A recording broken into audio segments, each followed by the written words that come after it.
This is a previously recorded episode of the IT in the D Show.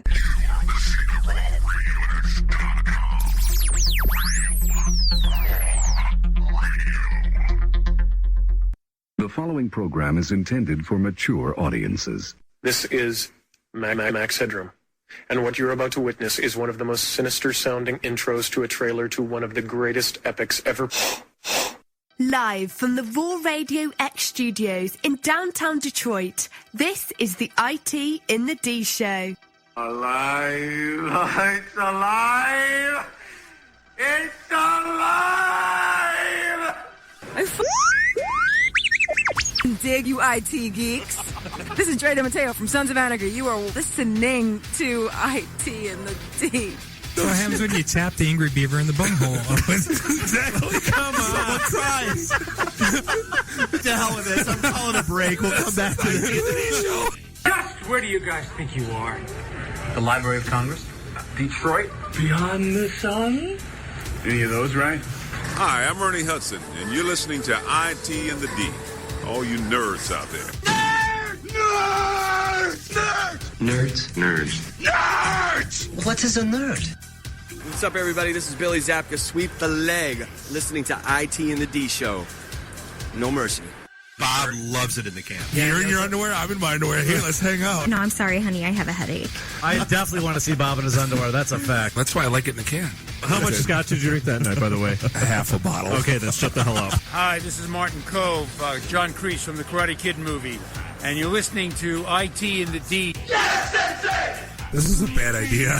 Hey guys, it is Ty Mogg, Bruce Leroy from The Last Dragon. You're listening to the IT and D Show.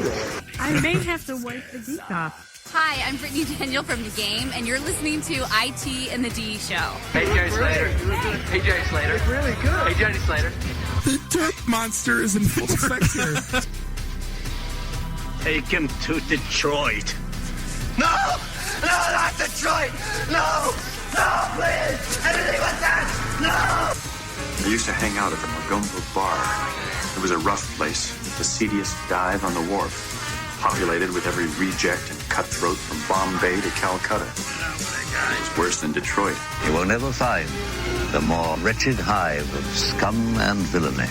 Then don't come. Shut up. This is Robert Hayes, a Chet Stryker to my mother. When I'm not hanging out at the Magumbo Bar, I'm listening to the IT and the D Show. It's worse than Detroit. Guess Captain Soundboard doesn't know how to run the soundboard. Pickle in the PPR. I don't know who brought that bell in, but Bob's got a new toy. Is there such thing as a meat hangover? I love my Monday meat stick. Turn your microphone off. Just get out. My job is to make sure this program is morally upright and cultural and wholesome. Shut up, Mimsy. Hey, folks, this is WWE Hall of Famer Hacksaw Jim Duggan, and you're listening to the IT and the D Show. Tough guy. Ho! So, what would you little maniacs like to do first? The question isn't what are we going to do. The question is what aren't we going to do. Ludicrous speed! Go!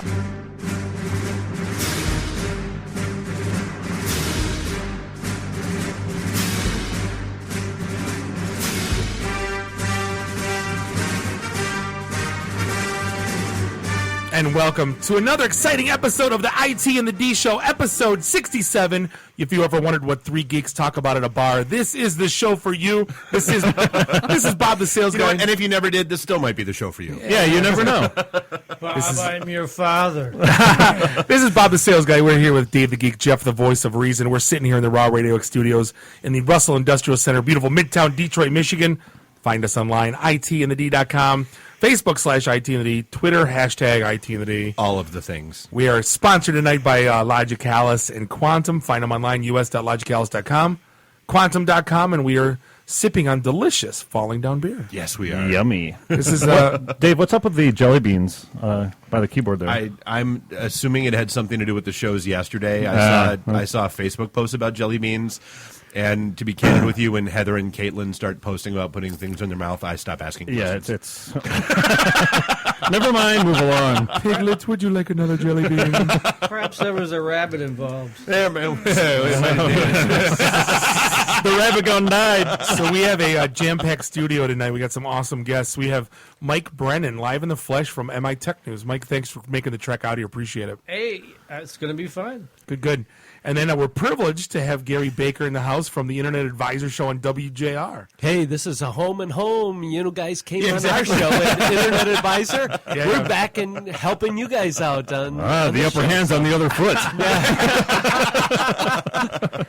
You're playing by our rules this time. That's right. Hey, I like your rules. We've got beer in our studio. That's right. Slim Jims all around. And popcorn. That's I like the popcorn. That's a tri-pop. You can't find that stuff. It's good stuff. Great. That was my favorite conversation I had with Dave is when we're going to the WJR studios. I'm like, wait, we can't bring beer? He's like, no. FCC rules. I go, they have a rule that you can't drink on the air? What kind of crap is that? It's no one can see you. It's radio. Exactly. How do they know? Well, they have the one security camera in the lobby probably saw us, though. Right. Dougie Hauser commercial, the Heineken. He's like, well, I got to go off screen to drink this. I'm like, you can't drink beer on screen? Nope. No. Garbage. Trash. Hate people. This is why we can't have nice things. And last but not least, I'm going to trip over this one. We got Ryan in the house. He is the Chief Risk Security Officer for a bank that shall not be named. Yeah, we can. Something like that, yeah. Did I get that right? But we're gonna have a fun. He's an auditor. I mean, how did he get here? No, I'm not. I mean, come on, really. Where's the Crickets app? Oh yeah, I should have queued that up. Talked about it for an hour before the show. So let's elephant in the room. Our slow clap, Mr. Dave Phillips here, was on Channel 4 News. Yay. Hey, Dave. On Devin Skillion's Flashpoint this Sunday. Yes, I was. Talking about New Detroit versus Old Detroit. Yes, I was. It was. And which one were you? I was the white guy. And he's not lying, actually. Well, actually, no. Well, yeah, because Devin Skillion, he you know what? He sports a mean tan. So he does a back channel. Have you ever listened to his back channel? That is wonderful. I mean, while he's on the air, he's tweeting, doing all sorts of stuff. Yeah, that's a new thing that broadcasters do now. They're all live tweeting as they're on the air. He's tall as dirt. I had no idea he was that much. Well, normally every time you meet somebody, tall you're as like, dirt? well, no. How tall is dirt? Lots of tall. Well, like, but no, normally you meet people from like, TV or sports or that kind of stuff, and you're like, wow, you're a midget. How'd that happen? How many cameras are actually on you? Yeah, exactly. Well, that was the best part. So we're sitting there, like we're getting we're getting all mic'd up and all that fun stuff. And the girl that I was on with was all nervous, and so I'm trying to like lessen the tension and all that kind of stuff. I said, relax. I said, have a beer. No, I said, I guarantee you, the first thing that's going to happen is we're going to walk. We're going to get done here. We're going to walk back in the green room. And the first words out of Bob's mouth were going to be, "Hey, I know the camera has 10 pounds, but how many cameras were on you?" That was a joke when I was on TV. They're like, geez, Bob, how many cameras were on you? I'm like, shut up. So yes, cutting room floor, yes, right. Yes. But no, it was a good experience. It really was, the capper for the blur of a week that it was. It was a good conversation. It was fun. I think it's a good conversation starter, if nothing else. And yeah, I'm not going to lie. Hey, so long and thanks for all the traffic. So did it work? Yeah. Oh, yeah. It work? Yeah. Well, we got some people that clickbaited trying to egg Dave on, trying to get him on, throw Dave under the bus for their own benefit. And their sites have since gone crickets, right? Yeah. Okay. Well, so they don't know. You can't worry about people that, ignorant. You can't manufacture these things. Well, that's the thing. If you go negative constantly, eventually people get tired of it. It's like I'm not going to say that we're like the captains of positivity or anything, but like that was one of the things that I was talking about even on the Flashpoint episode. Was it's so weird to me where like you're not allowed to hear anything, say anything, talk about anything bad about Detroit anymore. I don't want to buy anything processed or manufactured. Yeah, exactly. Yeah. No, it's like if you're not like 100% like in, you're annihilated. You must be, you've got to be a racist. You've got to hate Detroit. You've got to hate people. Blah, blah, blah, blah, blah, blah. When in reality, you're just trying to like, hey, this just is what it is. So yeah, that's always odd to me. But and this show is so great because it's us. It's you guys. It's the we're not way trying to pretend to be anyone that we're not. It's the way it is, right? Yeah. It's raw a little bit, but it's fun. We'll take that all day long, though. That's right. No, I think that's what. Well, I would rather be us than like try to sell out and the show wouldn't be where it is right now after a year and a half if we were trying to be Well, somebody Gary, else. the first few shows, I'm like, hey, let's do sales guy versus geek, counterpoint. It failed. Then we got a couple geeks in to talk about QA testing. Miserable bomb. Even though they were very cool people, right? It didn't flow. So we shouldn't talk about that with Ryan here. Come on. Okay. So walk me through the steps of auditing a. How many regulations did you read today? Yeah, the latest Sarbanes-Oxley requirements. Let's have a great time with that. Yeah. Article 2 Sarbanes-Oxley. Describe to me. So I guess, you know what, that was, it was, and Flashpoint was an interesting experience. It's linked to on our site. It's out on their site. We've tweeted it out a couple times. Go find it, give it a watch, let us know what you think. I mean, as always, we're always open to opinions, and if nothing else, like I've said, I had a lot of great conversations over. You had the a course of the handshake past at week. Meyer from a complete stranger. I did, which was Did you really? I had a guy stop me in the middle of Meyer as I was Really? grocery shopping, and I didn't know if I was going to get punched better or than like shanking. what was. And he was like, man, he's like, I just wanted to thank you for like writing what you wrote and saying what you said because Somebody had to say it, man. That was you. and it was kind of cool. I'm not going to lie. I mean, it was very nice, cool. and we've got some feedback that I've shared with you guys from some of the folks around town that have been very positive about it. So I'm good with it. And there's a lot of feedback that we really can't share or shouldn't. You probably shouldn't say. No. That tire swings both ways. Right. He recognized your voice, your radio voice? No, Is he that how recognized said- me from the picture. Oh, on this, So that's very cool. So they're hitting your website as well as just listening to the podcast. Oh yeah, which 10x uniques. It's a little. So we were crazy. averaging Wow. 3,000 uniques. We were 35,000 a day. And about 100,000, 110,000 On people the listening to the podcast, podcast. yeah. That's Yeah. wonderful. So hi to all of you that we don't know who you are. Or why you're here. Thank you. Thank you. I'm out on the site browsing around. I'm like, hey, why is this banner ad here? I go shoot David. I'm like, hey, do we put banner up? And he's like, hell yeah, we did. Why not? We're taking advantage of the traffic. Yeah, exactly. The traffic spike hit, that went live. So I guess just to take care of a little business, so our phone number in case anybody wants to call in is 313-462-0107. We did have our event last week over at Stray Cat Lounge. Love that place. Love those folks. The people that came out that braved the weather and traffic and all that stuff. I mean, it was... Some people were talking about having an hour and a half commute to get to the event. I couldn't even get there. Well, yeah, I mean, like John showed up. God love that guy. He walked in the door at like 7:15, 7:30, and he was like, you know what? I wasn't giving up. I was going to see you guys, and I was going to meet you guys, and I was going to hang out and yak with you about all the stuff that's been going on. Had to be here. And who was the other guy?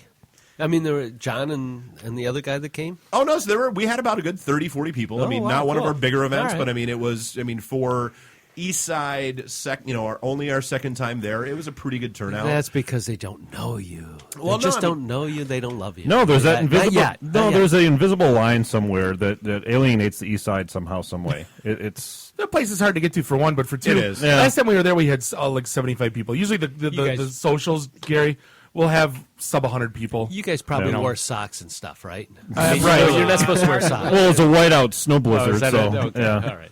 Well, yeah, we started getting notes from people at about like 3:30 in the afternoon. Hey, guys, I love you, but I'm not going to make it. I don't love you that much. Yeah, exactly. So I mean, we get it, we understand, but I mean, the people that did show up had a phenomenal. I mean, I was there till like midnight. You were yelling at me not to leave, and I wanted to leave, like quarter to like you idiot. Just let me go. No, you were supposed to hang. That was Well, that was the worst part. Is we Not get a there- problem for him because the place is like 20 feet from his house. Right. Well, the worst part is, so I walk in the door at 4:00, and of course I find Bob at the bar, and we're sitting there. Of course. Yeah. And so I'm like, yeah, He works from home, so Yeah, I'm like, works. I'm like, man, 'cause, Air quotes here. Yeah, so this is last Thursday. So Wednesday night was the recording for Flashpoint, and it's just been a week from hell. And Bob has the audacity to look at me and be like, man, I'm just not feeling it tonight. I really don't want to talk to anybody. And I'm like, screw you! You're not talking to anybody tonight. It's your turn. I stepped up to the plate. You did. Yes, you did. It was a great night and a very active crowd. It was really cool. And so the one thing that's so neat about what you guys do and why we had you on WJR on the Internet Advisor Show was you Cheap are plug. in the community. In the community. Internetadvisor.net. Internetadvisor.net. Thank you, Mike. That's it. That's the Cheap plug. That's the guy that writes MyTechNews.com. That $100, We're going to wear out the belt tonight. that $100 is coming your way right now. Thank you, bud. But it's true. You guys. It is true. You guys are in the community. You're there. You're always present in all the different things that make up IT and the D. And that is the cool part about what you guys do. You started that way, then you put the show together. And that's what I thought. That's why we wanted you on our show. We've gotten pulled kicking and screaming to everything we do. But I don't want to do that. It's true. You care. That's what matters. Well, and so, so the next part about that is though, we already have our December event on the books. We threw out all the announcements. We threw out, we've got the graphics. They're closing and the flyers. the bar for us. Yeah, Yes. Falling Down. Do we need press passes for our own event?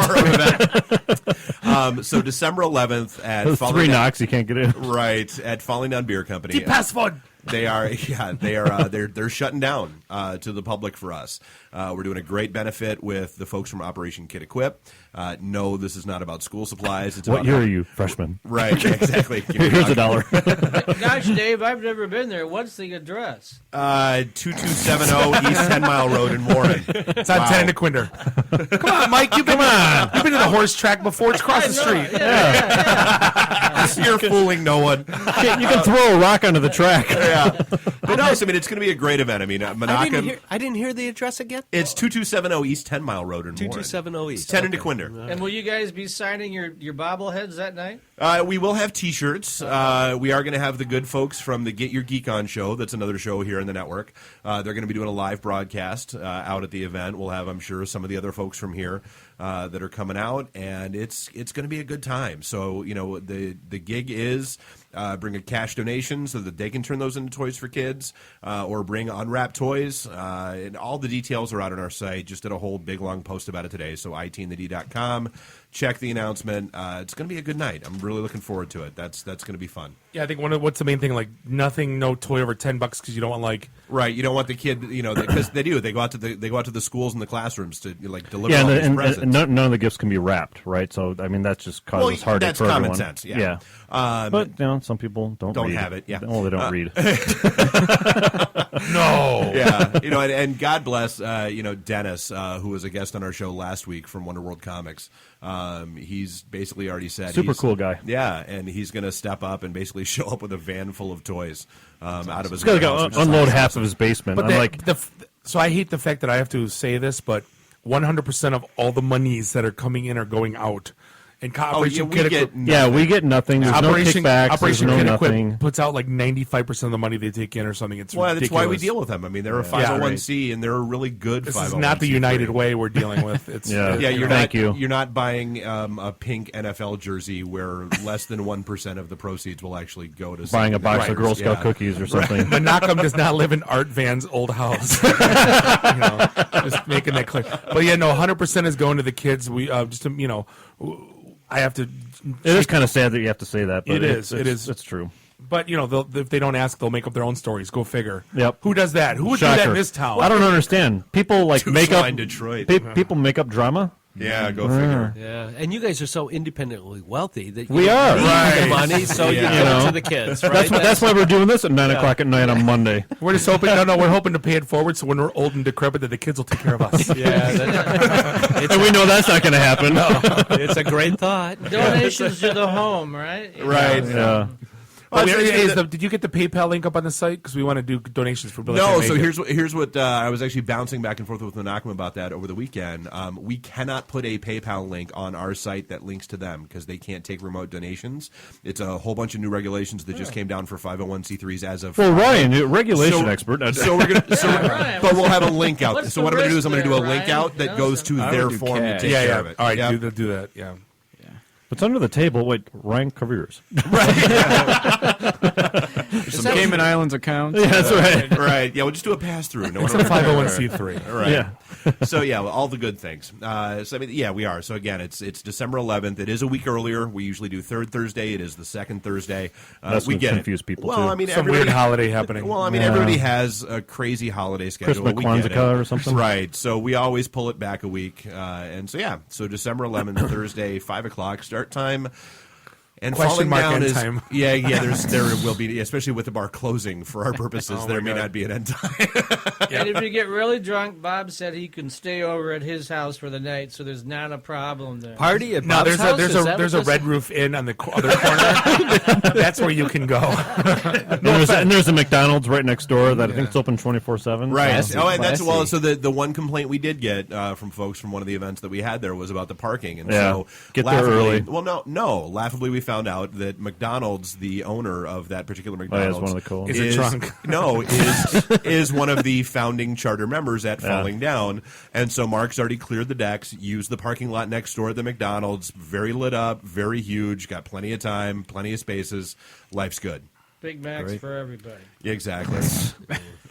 So what else is good? We got business done. What's going on? I'm sorry. The funniest article that I saw was the self-proclaimed very happily married woman in Canada who was angry at Facebook because via Open Graph and OAuth, it was they created a dating profile for her on Zoosk. Stop! I didn't hear this. Oh, this was outstanding. Wait, was it automated or was somebody just using her picture because she was attractive? No.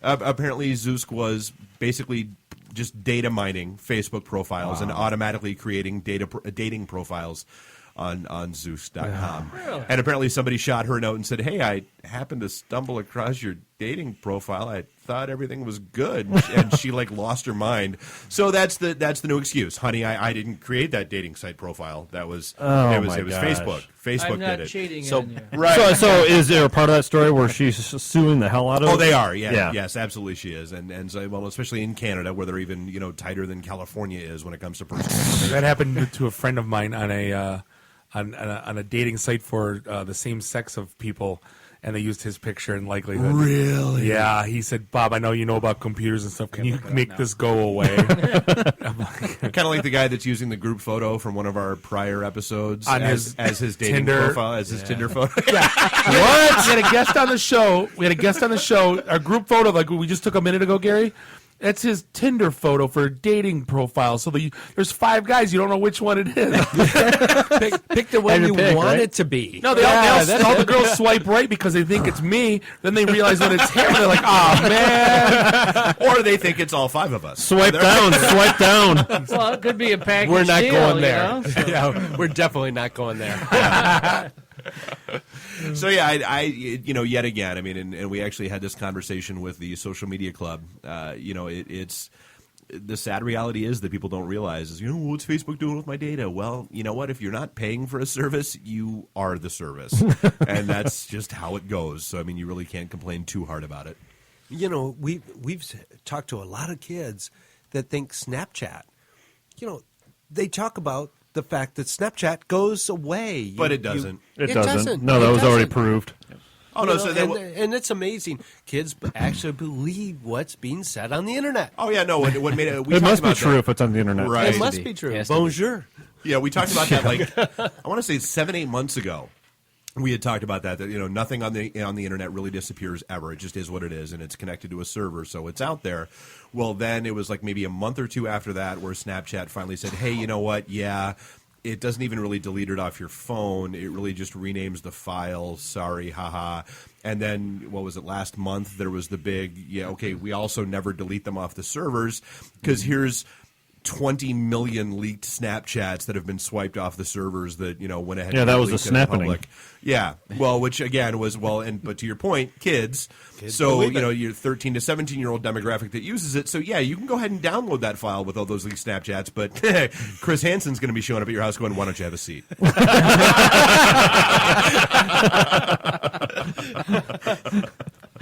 So, breaking news, no charges in the Ferguson case. Shocker. So, it's going to be fun to wake up to watch the news in the morning. Oh, so all of Missouri is going to be on fire in about 10 minutes? Yeah, so why did they release that at 8 o'clock at night? They want the city to burn. We don't... It's amazing. We don't, do that at 8 in the morning. Breaking. CNN just released that Kevin Bacon has been sent to Ferguson. Remain calm.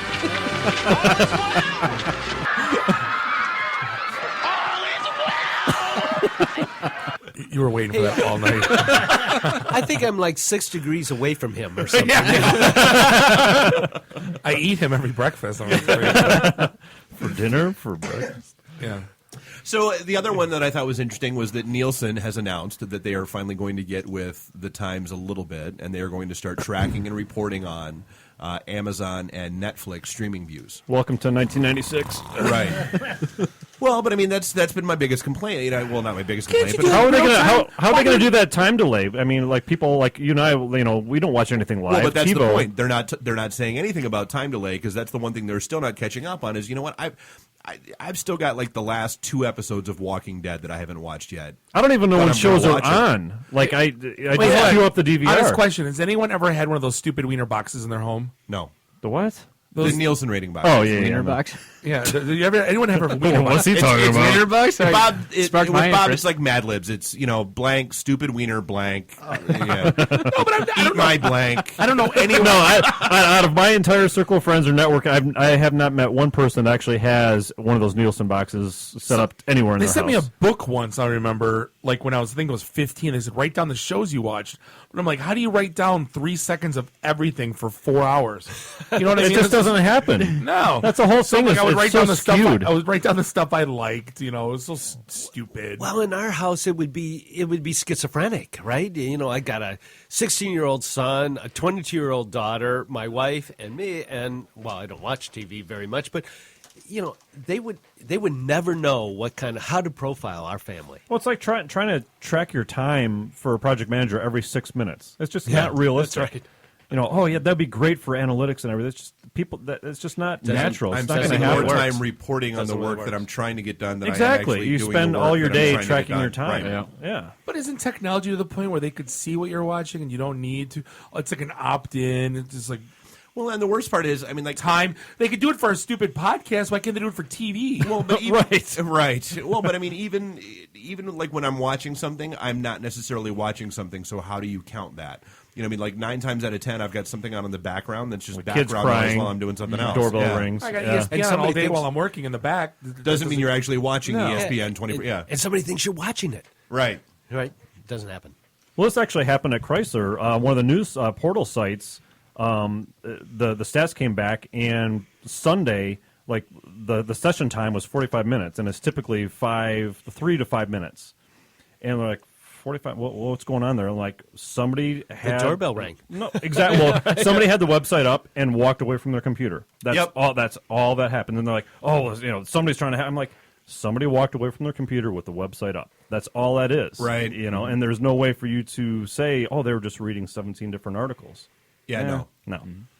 So. All right, well, hey, we're bouncing up against a break. We're going to do a battle of the Thunderdome to see who's up next. This is the IT and the D show. We'll be right back. Live from the Raw Radio X studios in downtown Detroit, this is the IT in the D show. Hi, I'm Brittany Daniel from The Game, and you're listening to IT in the D Show. The IT in the D show is brought to you in part by Logicalis. Logicalis is an international IT solutions and managed services provider with expertise in communications and collaboration, data center, and cloud services.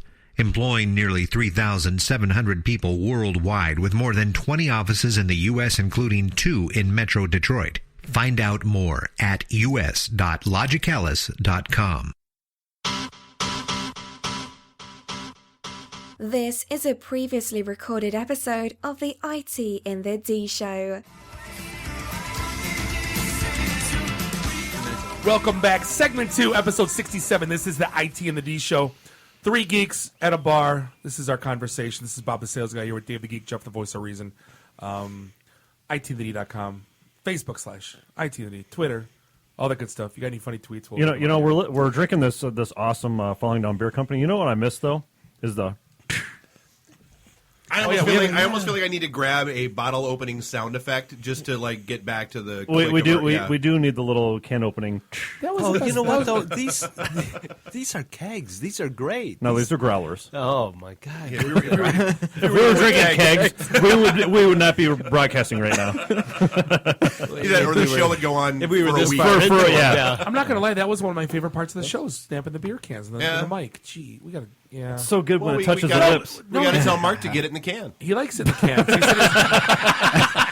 He gets it where he can. That's right. That's it. He yeah. gets it where he can. Last time he was here, he said he was going to make it in the can because he knew I liked it in the can. So, I mean, what are you going to, Got to have the chicken in the can. Don't say it unless you mean it. So, want to introduce our first guest. We have astute Mike Brennan here from MITechNews.com. Astute. I like no, you've been Hey, Mike, you've been called a lot worse. Oh, than got that. a lot worse than that. He's a pundit. No, but MITechNews has been around since I've been around the tech 2000. industry. Yeah, I was going to say, you're one of the originals. You're still going strong. Yeah. So, how did... And you've been a reporter, a tech reporter for years Since before that. 1980. Yeah, for some reputable companies even before some this. Some good companies, actually. Before you got affiliated with the disreputable. And it's all downhill from here. It's too bad. Back before it was actually technology. Right.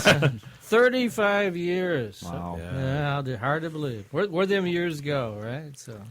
So, and you end up here. How is How did that's right. The pinnacle, he's in an abandoned warehouse in pinnacle Detroit. of my career is IT and the D. Yeah, Thank you guys. There's a flow chart you really don't want to examine too closely. Is that diagram of what led you to this moment? It's that middle part. Profit. Well, so normally you do some really cool stuff. So what happened this time? You're here at the IT and the D. Well, I enjoy doing radio. I had my own radio show a number of years ago. The MEDC was my underwriter, and it was called Michigan Technology Today, and it was a lot of fun. And you discover that people will come on radio that you can't possibly interview any other way. They just love to hear their voice on radio. So I wouldn't know. Yeah, I have no idea what you're talking about. With that, No, I don't get it. That was an the show more than anybody. I don't know. Yeah. Bob is actually our number one listener. He is. It's his own damn show. And all of his family. That was certainly an introspective moment. Yes, it was. So What is IT? What is My IT and the D? I'm Yeah, still no, trying my to figure that part out. I too. Where's that bell? So when I met you, you were at the Free Press. Before Yeah. that, you were out on the West Coast. But so what's MITechNews.com? Well, I just did. Well, to this- be clear, it's MITech News. Oh, thank Yep. you. Yes, yeah. Not Because MY. not MY, Yeah, right? yeah. MI for Michigan. Yep. But, so way back when I was at the Free Press and I was the lead technology writer, and I would go to my bosses and say, "People are saying, why aren't we covering this, and this?" And of course, they'd say, "Because we're not." And so, after a heated argument with my managing editor, we won't name names here. I left there. We'll just and- refer to him as that guy. That guy, yeah. He certainly was. We love that guy. Yeah, that guy. Actually, it was that woman, but we won't go into that. Carol Lee, where are you? Okay. And so, let's not didn't mention say any that. names, So, yeah. no names. And so I ended up using all the information that I got just from people saying, "Why aren't Right. you doing this?" And I did it, and started with my own money and what little I had at the time. But but it was just a labor of love. It was something I really wanted to do, and Well, it's usually where the best things are born. been doing it for 14 years now, and as Gary pointed out, all my competitors have gone out of business. I'm the last man That's standing. Wow. So Outstanding. Well, I mean, and that's, so, I mean, like, people that want to go to, like, why do I, the listener out there, why do I want to go to MITech News? Well, if you really want a sampling of what's going on around the state, obviously most of the technology is going on down here in southeast Michigan. That's where the population is. But there's still a lot of really interesting stuff going on in Grand Rapids and Kalamazoo and Lansing and other places around the state. And so we cover all that. And, of course, we're partnered with InternetAdvisor.net on WJR. I was going to say, we're going to be breaking that bell tonight. Shameless plug. So we do a co-branded newsletter with them. And so I do a 5-minute news segment on the radio. That's back right. on the radio. WJR. Every week. And many others. Excuse me. And then, so that is a separate podcast segment if they want to hear it. If they don't want to read the news, we'll give it to them in 5 minutes, We only get 17 seconds between commercial breaks, so I mean, you got to get it in real quick. That's I talk very fast. And we're on a break. And then we have the whole Internet Advisor show. It's broken down in segments now, but I mean, you can listen to that. 17 second segments. 17 seconds. There we go. Yeah, you got to pay for it somehow. You would be so drunk. At least you guys figure out how. Well, and the best thing, Mike, that I like about what you do is it's the story behind the story. Yeah, right? I like to do that. You're good friends with everybody. a number of people, right? The governor, Yeah. to just name drop a Let's little drop bit, it. but Dave Behan, the CIO of the state of Michigan, Yeah. and many other people Well. that give you the story behind the story. And that's what I like about this, the MITechNews, MITechNews.com. Thank you, Gary. This slow clap button Another is going to be. $100 we're is gonna set a coming record. your Oh, my way, gosh. so- We're But I gonna mean, set a That helicopter sound you hear is us patting each other on the back. well, 20 years of covering the same beat. After a while, you just know it's really not that big of an industry. There's a couple thousand. It is a people very small world. that Well, are Mike, players, it's funny. you know, I was talking so- with Dave the other day, and it's funny when I broke in, like 97, 98, and there was like those 6 guys that were quoted in everything, right? And I think I ran into one of them at that Tech 248 show, and I go, "Oh my God, that's the guy that used to own Silver Cube that used to get quoted." Oh, Greg Guidance. everything." Yeah, Greg Guidance. And I go, then there was like And we 6 saw Greg the other day. We did, yes. But there was like 6 people. There was like the Web Elite guys in Ann Arbor. It was the guy that did Root Level. What was his name? That was down at the 743 Bobian building. Was it Matt Lauer? John Lauer. John Lauer. John Lauer, yeah, John Lauer. And where is he God, today? I forgot I all don't about know. John. Seattle. Is he he in Seattle? Yeah. I'll tell you what, there's only a few of us standing left. I'm But going. Josh Linkner, right? And Josh has done wonderfully. Oh, well, yeah. right. I agree. Yeah. But He's come a long ways. On December 2nd, I'm going to Online Tech's 20th anniversary, and they invited me, which is really great since I founded the company. Yeah, he used to own it. But It's a good thing you got invited. yeah, it was nice. I get to go speak to it. It's like 320 people that are already signed up. So I sold to them when I worked for Vario when Taylor Bond was the CEO. Why don't we give that location, Gary? We'll invite the listening audience to come. I wish I could tell you, but go to onlinetech.net and you can come, certainly. Well, wow, did they grow up as a company, though, from when I called on them to now? So it was the very first ISP in Michigan for businesses, and then there were many others after that. And of all those that were created in say the first 3 or 4 or 5 years, there's one standing, and it's Online Tech, and I'm very proud of that. The only thing I'm absolutely positive of is if I continued to own it, it would never have lasted this long. So I am really Well, glad they that say, Jan- if you Jan love Bass- something, you have to let it go, and if it doesn't come back, you hunt it down and kill it. No, we always love talking about That's absolutely right. Well, Jan Ness and Mike Klein have done such a great Or job. just with redirect the company. website. Yeah. Okay, that was a good check. No, but we always love talking about those old companies we used to do business with, like the 2000. Because I mean, BigNet was a huge customer there. Oh, BigNet! I forgot about that. Dwayne Yeah. Rail. He had a Huge tire. customer. He had Jim- a tire store or And something, Jim didn't he? and Jim Jung. Yeah. Yes, Yeah. those Oh, guys. yeah. Yeah, we went in. They actually had a problem one time, and they called us up and said, "We don't know how to fix it. Can you help?" And we went out and we sent a whole bunch of people out to help them fix it. And it was that kind of industry at the beginning. They were our competitors. It's crazy. But it was like, hey, you're trying to help build the industry just like we are. We'll come out and help. We went out and helped. We didn't ask for anything. They never paid us. We went out. We helped. We got them back Sounds online. like everything we do. He got paid in tires, though. I think didn't he? Something like that. But no, it was just They're on fire in his that backyard. was the way the internet worked back then. The online technologies. We did a number of those. There's things. still ISPs that were dial-up ISPs that bought from me in '99. Their website hasn't changed, and they're still a company.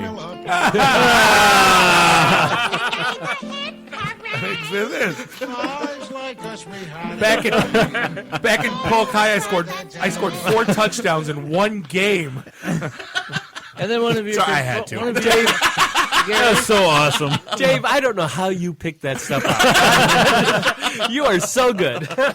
And then one of your competitors was RustNet. RustNet, Richard Steenan, who's now a big cybersecurity guy. That's right. I introduced him. And he's on the Internet Advisory Show, by the way. Yeah, he was on the Internet Okay. Advisor Hit last that bell. weekend. We were competitors. That's how we met. So I worked for Vario, and they ended up buying Oh, me. yeah. Dave, that's what is right. this, Wikipedia? You worked for Vario? A few years. Hey, if you work for Vario, we got to talk. Oh, yeah. Okay. Those, I worked for, It's a small, little It incestuous is. It community. is. We've all Yeah. screwed each other at some I point. worked for 3 ISPs. I worked at 3 ISPs that sold their network to Cogent for $1. You think I'd get a job at Cogent? No. Probably glad they're still around. It's funny, the guys that were still customers of mine back then. It's are hard to still believe using that. Cogent today. Yeah, hard to believe. Do they know it? Anyway, it's So, back to Mike. Yeah, my favorite subject. All right, thank you. Have some popcorn. Right. So, but I mean, from an MITechNews perspective, I mean, like, what's been your favorite part of doing it? What's been your least favorite part of doing it? And like, what are you working on now that people ought to be aware of? Oh, I like that because that'll lead into you guys. So that's good segue. All right, what least favorite? Sales. I got. Just stop. I wear both the editor and the publisher hat, so I got to tell you, sales. You have to do it because you don't sell, you don't eat. You need Bob. It's very motivating. What happened? He hates sales. He needs you. Oh yeah. But if you don't do sales, you don't eat. That's probably the least favorite part. But I think that I still always enjoy going to events, live events where you're covering them. Things are exciting. You're meeting people. That's really where I get my yayas. Other places too, but I mean that's just one of them. Well, and Mike, you and I spent last Monday together at the North American International Cyber Summit. Yes, sponsored by our governor. And there was a 3-star general there. Mm-hmm. You talked to quite a bit. Yep, Mike Churoft. Who used to be the Homeland Security Secretary. And I was in the bathroom at the same time he was. I was very impressed. So. I peed next to the man. It was awesome. We're not going there. No, we didn't shake hands. No, I looked at him and wanted to say, what do you say? You're standing there and Michael Chertoff walks up and you go, should I say anything? Or I have to feel weird, So I didn't say anything. But no, he was there. It was actually a really great conference. The governor put on a good show. And they renamed it the North American International. Taking a cue from the auto show, which used to be the Detroit Auto Show. Now it's the North American International Auto Show. Yeah, because you can't be nationalistic anymore. Yeah, right. So now it's the North American International Cyber Summit. That's right. That's it. And actually, we had General Vinay came on from Lavia. Yeah. And there were a number of other people. It was international. About 1,000 people there. Is that the new pronunciation of Latvia? Or? He's had a couple of beers now. Well, his wife isn't listening. It was by we just flew in from Latvia. Somebody give Gary a Slim Jim. Was there a T in there? Laughin. Fill his glass up again. Yeah, I forgot the T. Okay. Anyway, so where are we going from here? It's all about the syllable emphasis. Yeah, there you go. Where are we going from here? Well, hopefully. Cut me off. A person you've had on the show, Amanda Luan. Love that girl. Michipreneur. Is she high energy? She is high energy. They all learn. Oh, my God. Her. We were all like that. They learn. You look up high energy and her pictures right her there. pictures right there. And the word, honestly, I love her to death, but dude, she's perky first thing in the morning. That's right. I don't her Facebook post. She's like, "Hey, ready to take on the world?" And if it's an act, it's a hell of an act. She's been doing it for years. Yeah. So, well, anyway, so she's a new partner. So we pick up her content from her website in her newsletter, and we haven't mentioned it to anybody. Although I did mention it to a few people this week. We're going to be partnering with you guys moving forward. Nice. There will soon be a news tab on itandthd.com. Yay. And you're going to fill up this stuff because we don't want to do it. Oh, no problem. I got lots of stuff to fill it with. So. Right, exactly. And then we'll pick Mike up... is full of stuff. Full of stuff. That's what I get a lot of. So, and then we're going to have... we'll pick up your podcast and distribute it to our Internet Advisor and MITechNews collective audience. And Amanda. And then we're also talking to the Engineering Society of Detroit. I'm hoping to recruit my old nemesis, Matt Roush, back over, and him and I hopefully will work together. I helped him get his last gig. Did you? Yeah, because he and Rich Homburg were talking when Rich was at WWJ. I remember. And I happened to be in the restaurant when they were talking about restaurant. When they were doesn't matter.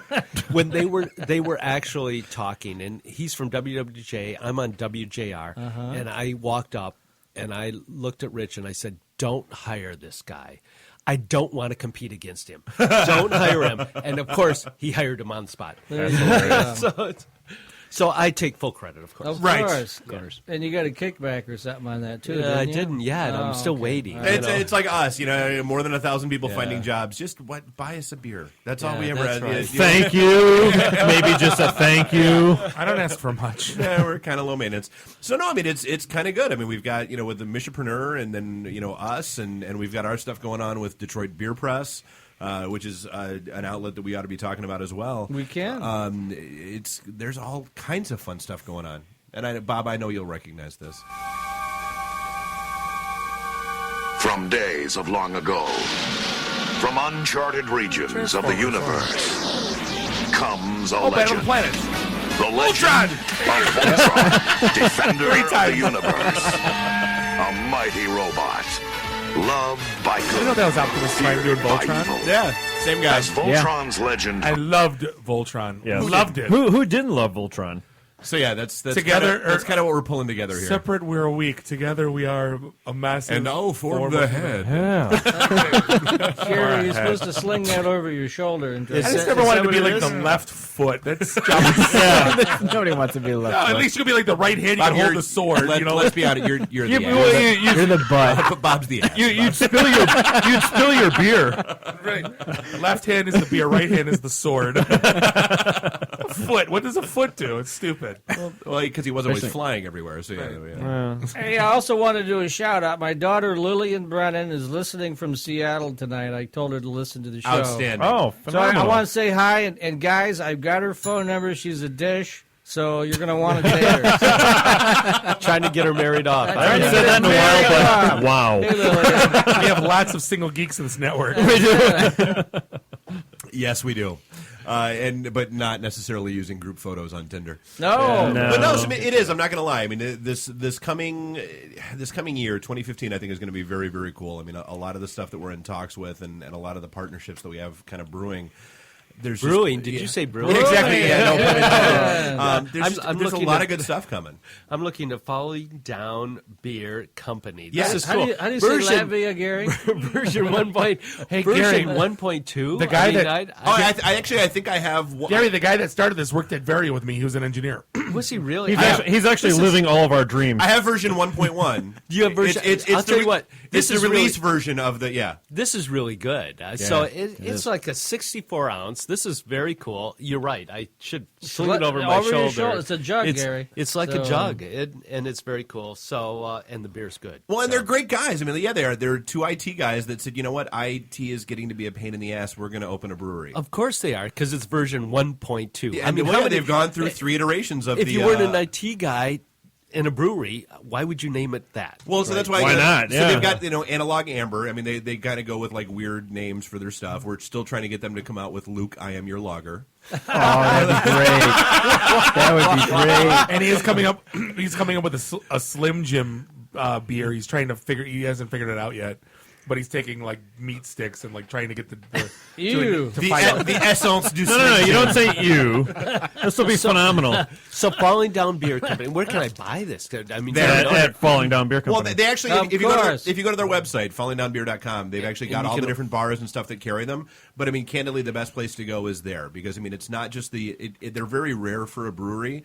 It's not just the beer; it's the food. The food is outstanding at this place. Really? And they're always experimenting with different things. Yeah, too. where like a lot of breweries like fall Slim down on Jim beer. Right? So like no, just with the with the food I'm itself. going to give you 2 words: Reuben egg rolls. It's 3 words. It is 3 words. Yes. Egg rolls 1 word. No, whatever. All right, 3 words. At my Chinese place, it's 1 word. What segment is this? No, so it's a Reuben and it's inside an egg roll. Whoa. And it's outstanding. That sounds good. good. And this is in Warren, Michigan. Yes. This is like 10 mile. Nope.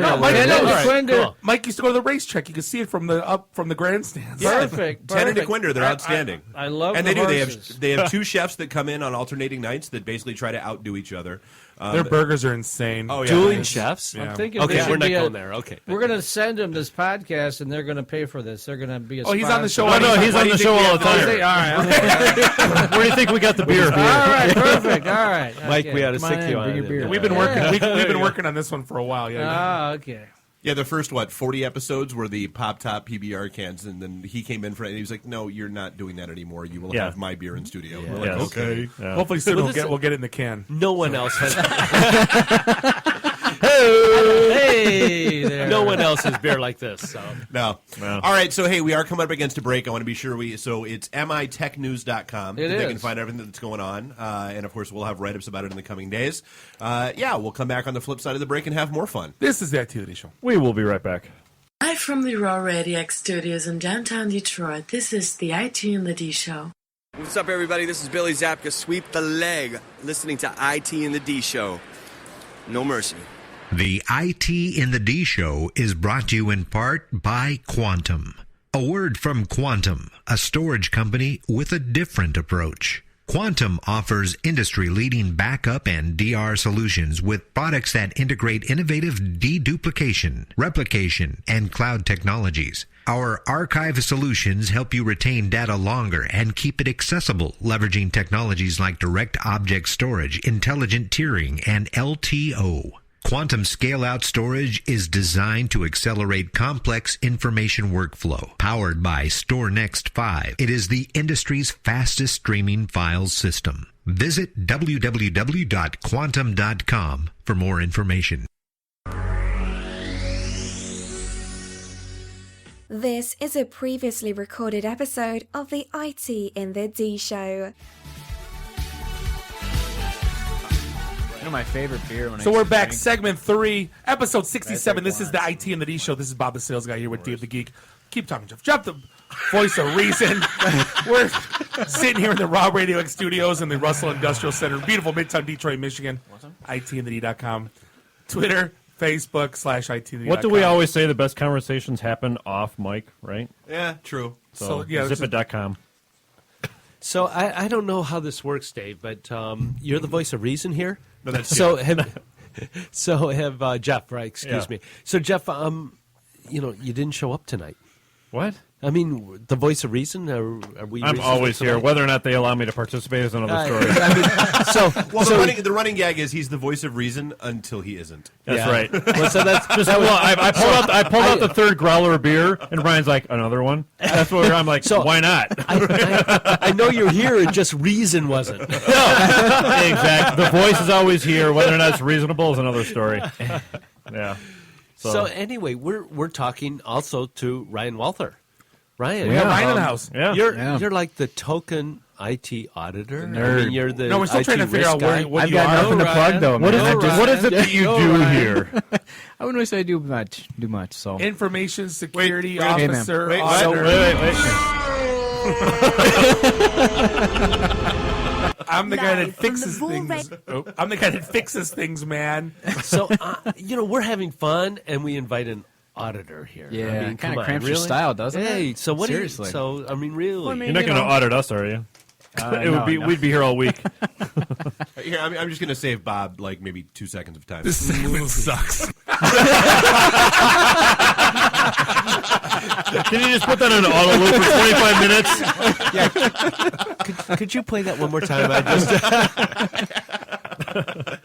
So Ryan, I mean, we all have to have you guys. Yeah, I around. guess you do. I mean, Yep. because you keep us out of trouble. So really, what do you do?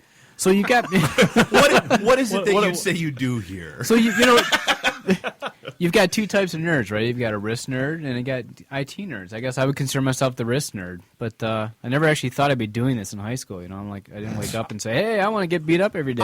This wasn't in your yearbook profile? No. What was that old commercial? I want to claw my way to middle management. That's right. Oh, yeah, I want to learn Sarbanes-Oxley.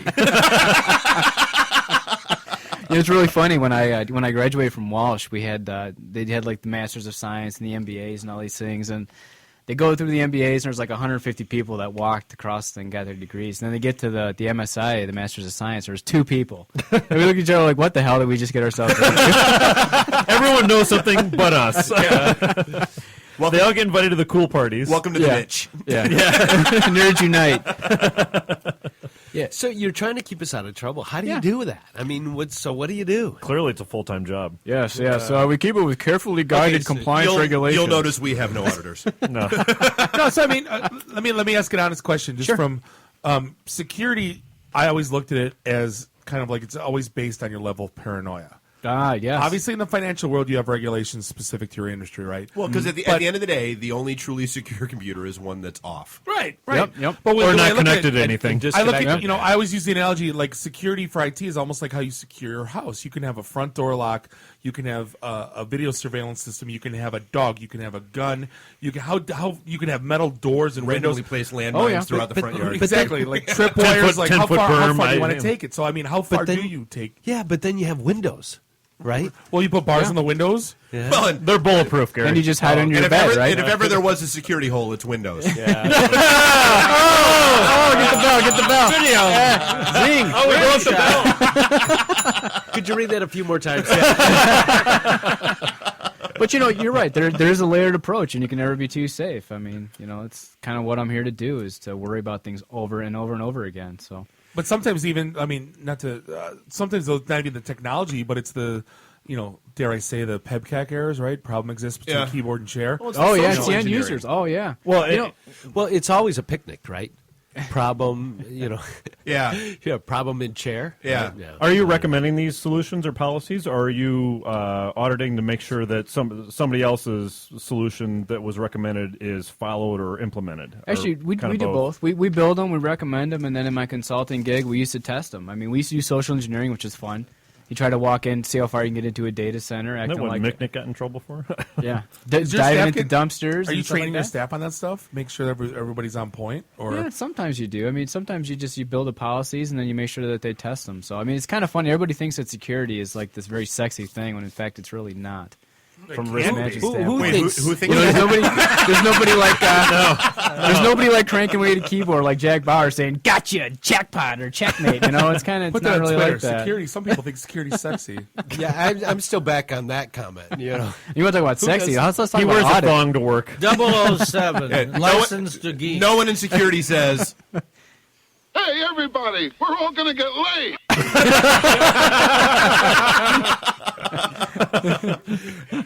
That's awesome. Unless it's like at Dragon Con. No, so I mean that and it's not even like it's not the threat landscape of today. The problem from and I ran into it. I mean, I worked for a company that got bought by a bank, and so going from the automotive financing world into the true bank world made my life a living hell because it was all of the constantly evolving rules and policies and procedures and legislation. You got to pay attention. California wants this and Wisconsin doesn't care about that, but you've kind of got to go lowest common denominator and whatever California says goes. So, I mean, how do you keep on top of that nonsense? A lot of it, I mean, if you think about it, there's a lot of policy, procedures, regulations out there. We really got to balance between operations and compliance. I mean, really, we look at it. You still got to get stuff done. Yeah, you still got to get stuff done. But at the end of the day, though, when I have a conversation with the teams over there at the bank, it's we want to make sure that we're not crippling the organization and throwing a bunch of regulations on there. So you do what you can. You really do what you can, and. Well, yeah, I mean, that was one of the stories that we didn't get to earlier that I'd found that there was yet another study that came out, and this is no surprise to anybody in IT, is that it's not – development itself is not slow. It's the processes and bureaucracy that surround development that slow things down so hard. Yeah. And that's, cards on table. I mean, one of the projects I was involved in, and it was right during the whole buyout period. And one of it was a 7-week project. Develop, code, test, launch, 7 weeks. It took 9 months. Yeah. But to code it, it took 7 weeks to develop, code, test, and launch. Yeah. That other 7 months and a week. The holding pattern for illegality. Well, no, it was it's all that white space. It right, took 4 months to get. Yeah. And I wish I was kidding. So the project launched in February of that year, and it took until July. And I always have to preface this by saying I wish I were kidding when I say this, but I'm not. It took until July to get sign-off on the list of names of people who would sign off on the rest of the project. Yeah, that's just crazy. Yeah. Welcome to our world. Right. Yeah. My sales pitch is if you have good controls and good risks, then you eliminate some of those items. Well, and people that understand both of those too. Yeah. That's the key part. Yeah, but you can't go 7 months and just with laborious process. Yeah. It's ridiculous. So, and that's really what Ryan does. Is he separates that wheat from the chaff, right? So we end up we have certain regulations, but because of that, Ryan helps us figure out how to stay safe and compliant and still get our job done. Well, because at the end of the day, that's really a good risk officer does. Yeah, I mean, at the end of the day, you should be. I mean, I used to tell this back to like Don and Chris and even Newman back in the day. Yeah, your IT department, your developers should be the CIA. If someone knows who they are, it's because something went wrong. Right. Yep. You don't want to be the next company on the Wall Street Journal or whoever or on CNN. Another data breach, another this, another that. Yeah, you don't want to be, especially when you're a bank. Right, absolutely. Yeah. So, Ryan, there's lots of other things that you do, policies, procedures, and you help. Well, long dancing walks on the beach. Dancing doesn't work. Dancing doesn't work on the radio very well, but singing might. Should I put my pants back on then? Neither do policies and procedures, but we're talking about those. Yeah. I can't imagine. I don't understand why you guys brought me here. This is boring stuff. To drink, eat popcorn. You know what though? It's a necessary, but it's a necessary evil. I mean, let's be honest. I mean, at our hearts, developers by and large, we're the cowboy coder mentality. You know what? Just get it live, get it launched, we'll figure it out. Just get it out there. Be done with it. Oh, you hate sales guys for that? Now you say that's what you do it? No, that's not what he's saying. That's who we want to be. Yeah. Like as you get older as a developer, you realize the business side of things and what a bad idea that is. But it's because of stuff like that. You don't. It doesn't take much to be that company that winds up on the headline of CNN. It takes one. I mean, one of the stories we talked about a few weeks ago was that the vast majority of the security leaks that are showing up now are because people are lazy or they're overly rushed and they're trying to meet deadlines. Do you think Target's they're grabbing snippets of code and they're grabbing apps and they're grabbing this and they're grabbing blindly copy pasting and they're throwing stuff out there. And so if you're kind of putting your faith on whoever wrote that without thinking about it. Do you think Target's sales have decreased because of what went on? Not at all. A couple months ago. Not at all. I bet you 0.0 loss. Their stock took a heck of a hit. Doesn't matter. I was just at Target the other day, and it was packed. Absolutely packed. But everybody was using cash, right? But remember, that was... No, they're all using Apple Pay. But think about it, though. That was right before last Christmas. Bitcoin.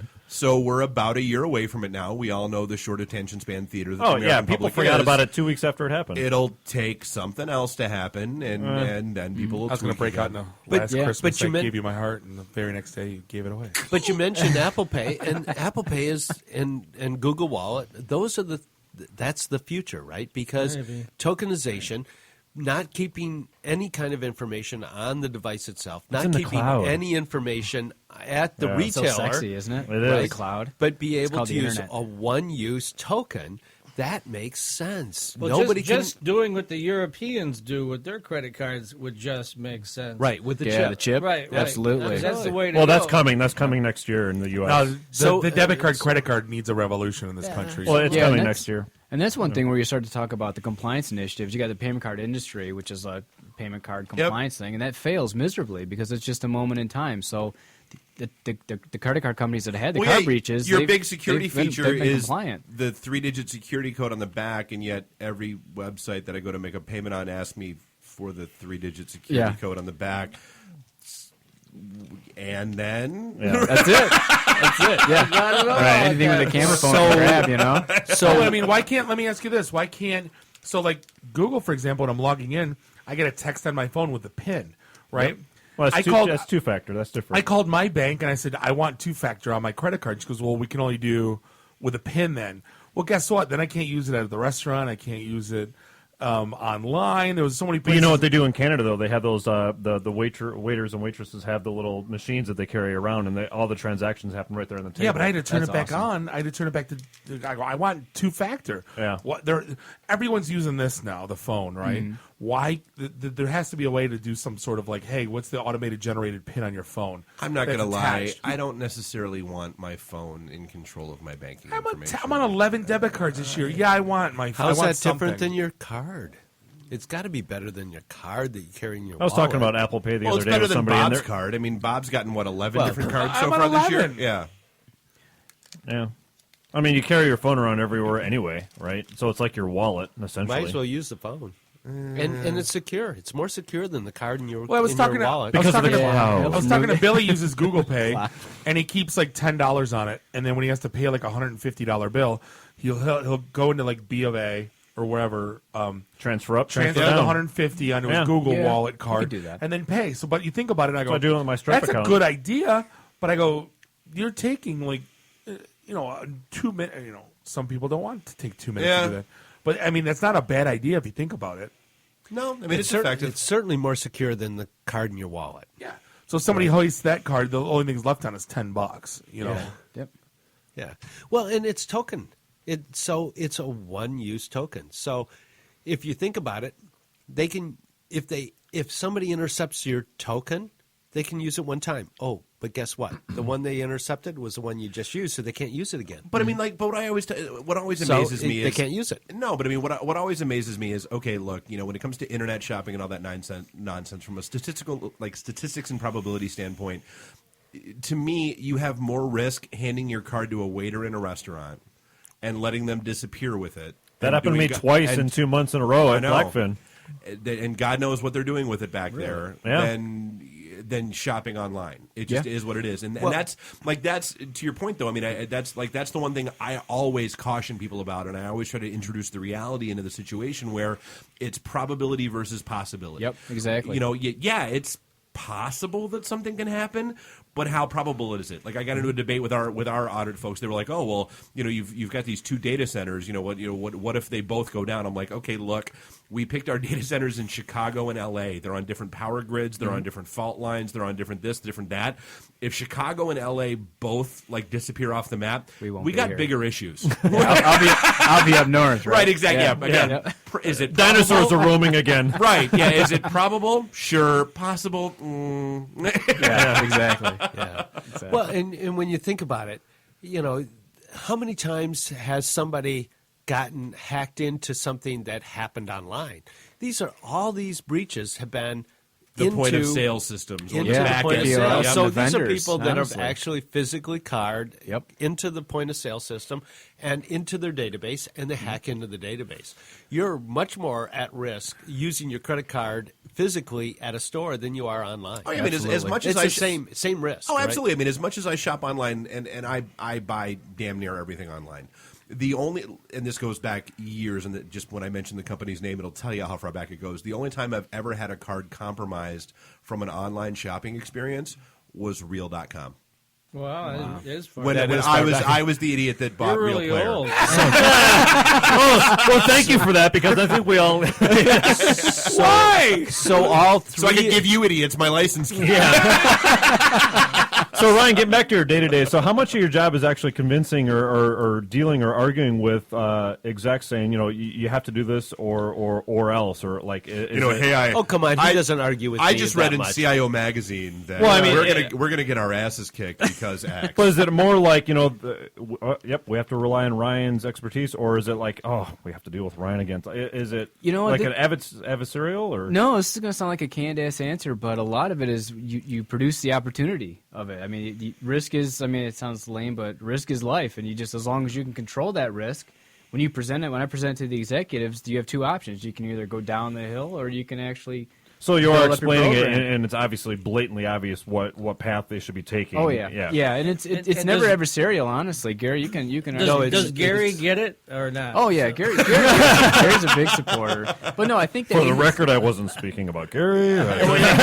He won't remember this tomorrow anyway. No, he won't. Yeah. Give him a Slim Jim; he'll be fine. But actually, I'll speak for not only myself, but for other people that work with Ryan. Ryan presents just a really good, cogent argument and says, hey, we need to do this. We thank Ryan. I thank Ryan. Well, and that's how it should be. I mean, because he helps us there's that $20. stay right.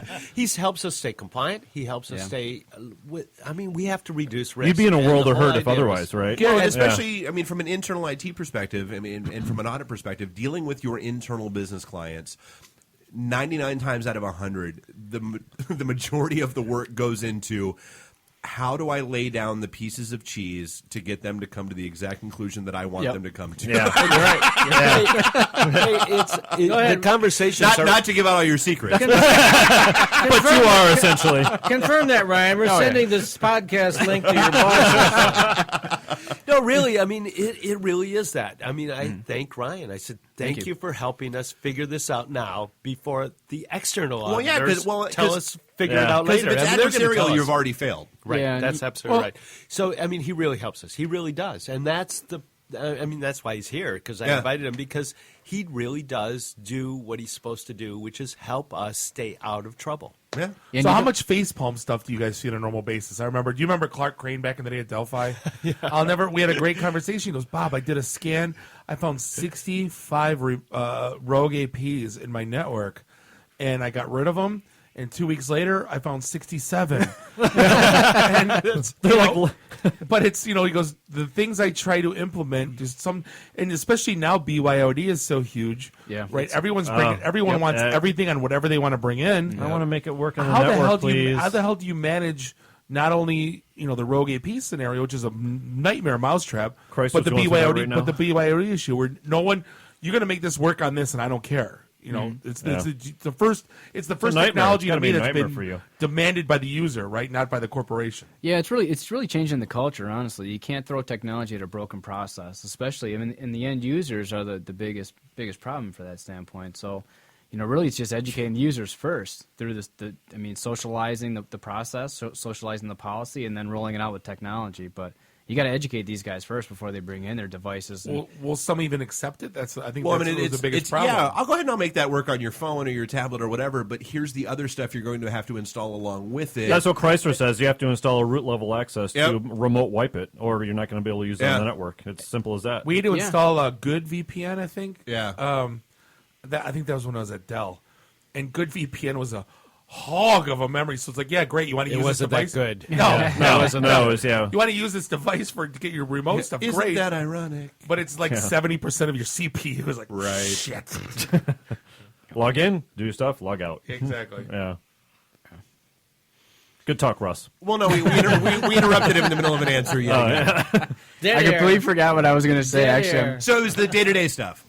Yeah. So really, day-to-day stuff is just addressing risk, and it's not fun. I mean, it's kind of just making sure people comply with policy. I mean, that's about it. Are you a team of one, or is it like your role in an organization? Is it obviously relation to the size of the organization as far as your I function? I have a team of individuals, and we actually there's different units across the bank that all kind of do a similar risk function. Mine just specializes in technology. So okay. But it wasn't. I mean, getting into this role, it was. I was in security. I've been in security for maybe 7-10 years. Prior to that, I was a network administrator. I'd never even thought about security. I was crawling under desks and loading Kaza, and I mean, it was like I'm a network administrator, and I never thought about security. Yeah, exactly. Like I remember. Here, read this Sarbanes-Oxley report. So remember when you... He's an expert. Remember in kindergarten when you said it takes one to know one? Yeah. Oh, I'm right there with him. Now, I remember when I was a network administrator, I had my own music server underneath my desk, and they scanned it, and they said, "Oh, we found a rogue Windows 95 machine. Can you help us find it?" And I was like, "It's right here." It's throwing all my music there and media. There was guys that had their own do web as I hosting. say, not as I do. It's exactly. Yeah, the sysadmin is parenting 101. Was that like Napster 1999, 2000? Napster. Yeah. Every engineer at every ISP I ever worked for had their own web hosting company. Yeah, exactly. in the back room. Well, back when that was the old under the desk kick it over until it reboots. Well, when I was at the Emerging Technologies Group for a large company, we would routinely perform network stress tests with Quake. With Quake. Yeah, nice. Yeah, those tests were always after hours. I don't understand. With a lot of Mountain Dew and Cheetos, right? Yep. So, if someone is interested in getting into that kind of field, I mean, what do they need to be paying attention to, and what would you recommend people get into that field? First of all, there's not enough people in there. Yeah, right. I mean, critical shortage. There is a very critical shortage of people that are really good. Ryan, how would you get into this kind of field? I got my degree from Walsh College. I teach classes at Walsh, and there's a program. There's actually classes specific to this content: security, governance, risk, and I'd suggest taking one and see if you like it. And if you walk out on the first day, then it's not for you. But one of the classes I teach is governance, risk, and compliance, and I expected this large turnout. There's only 5 people in the class. 3 of them, are they actually really are there to try to learn and stuff. But it's not for everyone. That's what we try to steer people. If you want a job in IT, like go look at security right now. Oh yeah, it's hot. And it's lucrative too. I mean, but is that class a tech class? Like, what would be like a high level syllabus? I mean, it's not programming, obviously, but is it? These are the regulations that apply to tech. Is it? Yeah, like I'm surprised I don't get beat up on the card, like when I walk out to my car, because a lot of it's like quoting Sarbanes-Oxley and some of the stuff that you guys were razzing me about. It's that kind of stuff. You pull up on it's a a necessary evil. Yeah, it is. It is. But you don't need to know programming. No, right? And that's what I was kind of getting at. Is you don't have to be a good programmer to take the class. You have to know the answer to the question: is there a hyphen in anal retentive? Absolutely, that's right. Again, you just cut through the chase. Again, you just cut right to the chase. Right? It's a wonder why we're not on WGR more. All right. Well, hey, we're gonna get ready to bounce up against a break. Oh my God, we are. We are. Wow. So me. I'm the timekeeper. How'd that happen? Shocker. So we'll be talking geek stuff. I zone out. I should have known. So we'll be back with more fun. This is the IT in the D show. We'll be right back. Live from the Raw Radio X studios in downtown Detroit, this is the IT in the D show. Hey folks, this is WWE Hall of Famer Hacksaw Jim Duggan, and you're listening to the IT in the D show. Tough guy, ho!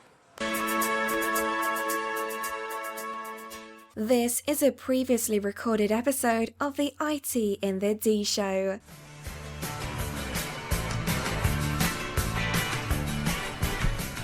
Who's Gary? And welcome back to the Internet Advisor Show. I like you, Betty. I don't know who Gary is, and I wish you would just...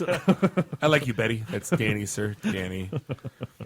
And welcome to an exciting episode here. You have any smooth jazz to introduce Gary? No. Yeah! That's the one thing you twang. You had one job. Yeah. Captain Soundboard, come on. Cannonball Run music, something? I do have the new Real Detroit Heroes that we haven't played. Yeah. Gotta play. Gary, you ready? Play. Hey, don't misunderstand No. my very soft demeanor. No. Listen to this, Gary. Listen. IT in the D presents Real Detroit Heroes. Real Detroit Heroes. Today we salute you, Gary Mr. Baker. Suburbanite Cutting Grass in the City Guy. You gather your friends from the outer limits of suburbia, load your John Deere riding mowers into the trailers, and head down to Detroit just to cut grass. Tom's gonna kill us. And as you ride around in vacant fields, leaving piles of freshly slashed grass behind you, you give a thumbs up to your buddy as he passes, because you're doing great things. He forgot the edges.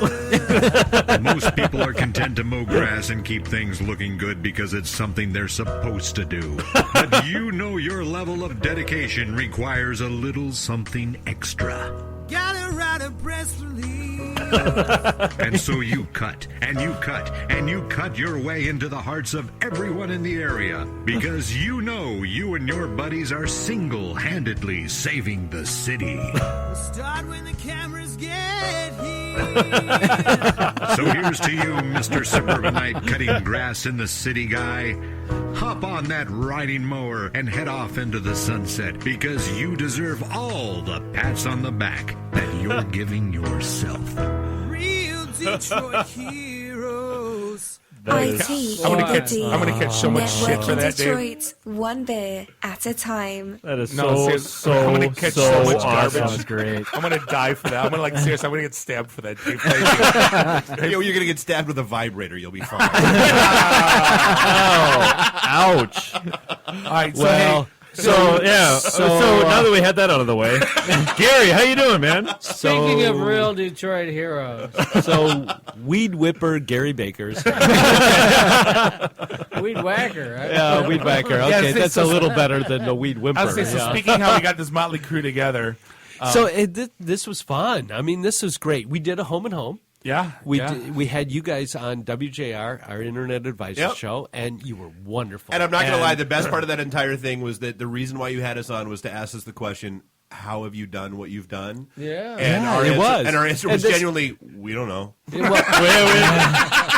We're still perplexed. Like after we were on your show, we were wandering around the what floor, whatever floor, eighth floor. We're like, where is everyone? And Dave's like, how are they allowing us to walk around here unescorted? Why should the Golden Tower of the Fisher Building? I still have one of the trophies in my basement. Should we grab an award as a parting souvenir? We did a selfie in front of all of your awards, and we're like, I was just going to say you didn't take any of those. Yeah, did you? no. Okay. Well, they weren't nailed down, so not that you're aware of. No. There was only 14 there. Yeah. Well, that's because we took everything other than the first 14. They took all the good ones out. Oh, no. So you guys have been doing this show. How long have you been doing it now? It's been we're in our 17th year. Wow. And it was wonderful because Foster used to be. I started Online Tech. Yeah. Which was the very first ISP in Michigan for business, and Foster was one of our clients, and he kept calling up with all these really dumb questions, right? So you're not listening, are you, Foster? So finally, sorry, nobody listens to this show. There's no such thing as a dumb question. No, that's not true. So I got there are, including that question. So I got on the phone with him one day, and he understood what I was saying and his voice put you to sleep because it's so damn captivating. Like, oh my god, he actually is pretty good. Read me kid stories forever. So if you can help me, why can't you help? To sleep. That's dude. You need Foster reading "Go the Bleep to Sleep." You absolutely do. Can we do that? We should do that.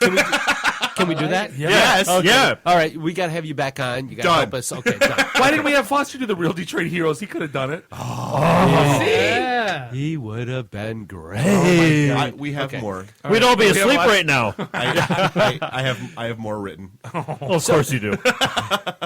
So we haven't been sued yet. As you can imagine, 17 years, right? We've had all sorts of people on. We actually had Kevin Mitnick.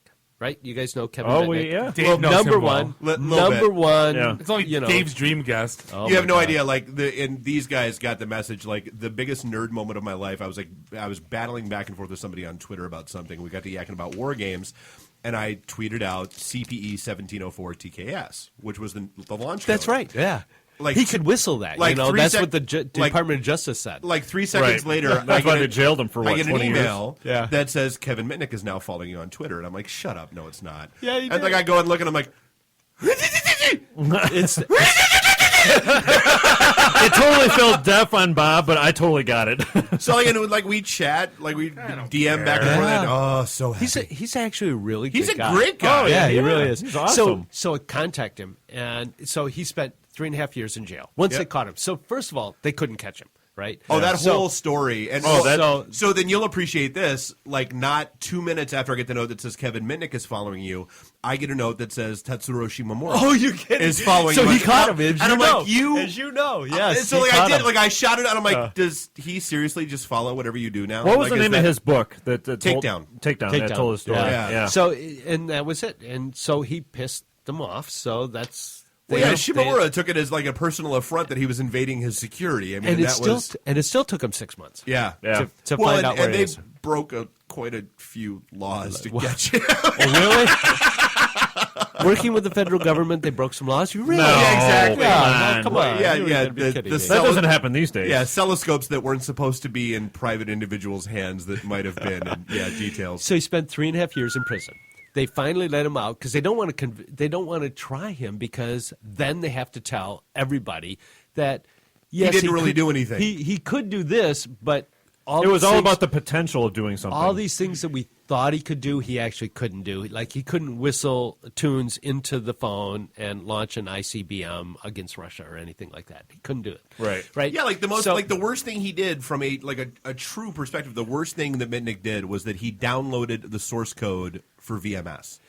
But he didn't do anything with it. No, he didn't profit from any of it. He was just proving that it could happen. Well, no, that's all he was doing. It's a true hacker. I mean, all you're doing is testing the. No, he wasn't proving anything. He just wanted to know. If he wanted to learn. He wanted to get out there and explore and wanted to know. That's right. if I get the source code of VMS, what can I do with it? If I understand like the inner workings of it, can I make it better? Can I make it do things? That kind of stuff. That's like that, and sadly, that's the world we live in. Is that there's no. He was just a curious kid. Well, yeah, I was going to say. I guess my point was, I would class him as white hat, not black hat. There's no ill intent. There's no malicious. He wasn't malicious. Yeah. He didn't profit from it, Right. except he did steal telephone time. Right. Right. He did steal telephone time, and that's really hell. I almost got suspended from high school for doing that same thing. I mean, come on. Yeah. So, but they thought he could do all these things. So, contact him. He said, "You know what? They let me out of jail. I can't talk about any of this for 5 years." And I said, "Okay, when is the 5 years up?" And it happened to be a Saturday. And I said, "We're on Saturday. You want to break this news on you want to be the first first time on Internet Advisor?" And he said, "Sure, why not? Right? Nobody else is talking to me." And we had him on the very first day after awesome. that 5 Wow, years. What a win! It was wonderful. So I mean, there were out of 17 years, there are a few times when we really thought we were doing some kind of really cool stuff. Sure, absolutely. Another one was Katrina. So, and the waves, Hurricane Katrina, walking on sunshine. Hurricane Katrina hit. No. Hurricane. Somebody slap him. Not quite that good. Okay, so Hurricane Katrina hits, and this woman, Katrina Blankenship, in Roanoke, Virginia, has this website, Katrina.com. Everybody thinks that's about Katrina hurricane. So they keep contacting her. Because people were that smart back then? Well, they keep contacting her and say, "We're trying to find somebody. We're trying to get this information to our loved ones," or this or that. Yeah. And she takes down and she's a website developer, right? So she takes down all of her stuff about her information, and she puts up a database, and she puts up information about Hurricane Katrina and how people can find other survivors, right? And people that are displaced. Very cool. And there were lots of people that were displaced. Wow. We hear about this, so we bring her on the show. We're on the show with her, and she says, and we ask her, "What can we do to help?" I mean, we're sitting here in Detroit, you're in Roanoke, the whole thing's happening in New Orleans. What can we do to help? And she says, "Well, I've taken out all the furniture out of my living room. We put it on these tables. My neighbors are here. We've got as many computers as we can. We could use a few more computers, and we need somebody to take over this database. We've been trying to call the Red Cross, but they're overwhelmed. They're overwhelmed. We can't get to them, right?" We go to a break. We get a phone call, and it's the CIO from the Red Cross. He said, "I'm listening to the show, and I happen to hear that they need some help. Have her call me." And we said, cool. "Hang on. We want you to tell her." And we came back out of the break, and we said, "We happen to have the CIO for the Red Cross here. Katrina, ask your question. Ask for help." See, and now we made have that perspective, happen. and it we was suck. like, that was really cool. Okay. So it just one-upped us into oblivion. So it took 17 somebody years turned to his do mic that. off. We had roller derby girls. It took We interviewed the guy from Uber. We had the Station ID from Hacksaw Jim Duggan. You guys don't have that, yeah. It took 17 years That's for that awesome, stuff to though. happen, That really right? is very cool. So 2 weeks after the New York Times broke this whole article about Stuxnet, and they said, Stuxnet, you know what? It really was us. This was the virus that infected the centrifuges in the Iranian nuclear reactor facility that spun them out of control and set the Iranian nuclear program back at least 18 months. And it took a long time for the Iranians to figure out that that was a virus. And when they did figure out it was a virus, they blamed Israel or the United States. Now, come on. Why would they do NSA, that? Right? come on, right? Really? Why would they do that? Our friends, the NSA. So finally, a year or so later, New York Times comes out with this big expose, and it says, in this meeting, this happened. Here was all the different things that happened. So-and-so did this. So-and-so said that. And 2 weeks after that, we had retired General Michael Hayden, who was the CIA director during that time. And Mike Brennan, our friend Richard Steenan, came on with him. He actually introduced us to General Mike Hayden. They had been going around the world. Actually, they had just been in Australia talking about different things about cybersecurity. And so Mike Hayden came on, General Hayden came on, and he said, I cannot confirm, nor will I deny that this happened. But if it happened... But hypothetically speaking... If it happened, we would have been concerned about these three things. We would have been worried about this. We would have done this. We would have had to figure out how to get this virus into the nuclear reactor facility, which was an airlock facility, so no connection. Yeah, so we littered the area with thumb drives labeled porn. So we Iranian porn. Hot Christian women.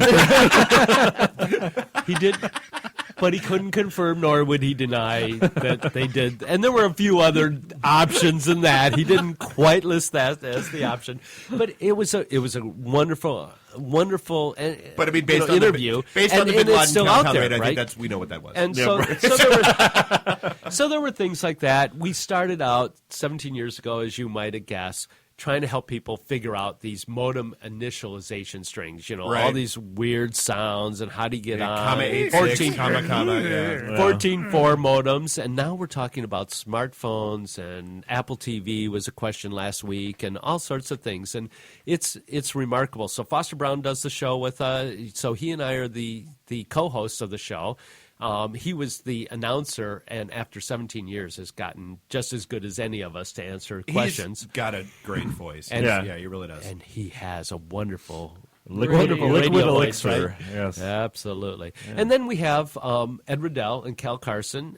Before that, Tom Dideroff. But a number of people that have helped us over the years. Shane Hamlin is also comes on periodically when one of us can't make it.